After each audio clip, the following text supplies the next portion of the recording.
హరే కృష్ణ. శ్రీమద్భగవద్గీత ద్వితీయోధ్యాయ శ్లోకం 68. తస్మాద్యస్య మహాబాహో నిగృహీతాని సర్వసః ఇంద్రియాణీంద్రియార్థేభ్యస్తస్య ప్రజ్ఞా ప్రతిష్ఠిత.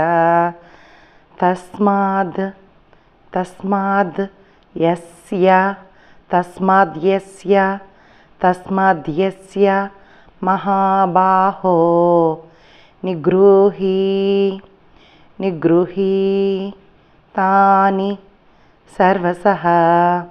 ఇక్కడ రా సైలెంట్ అవుతుంది. సర్వసః ఇంద్రియాణీంద్రియార్థేభ్య. ఇక్కడ రా సైలెంట్ అవుతుంది. యార్థేభ్య స్తస్య ప్రజ్ఞా ప్రతిష్ఠిత. స్తస్య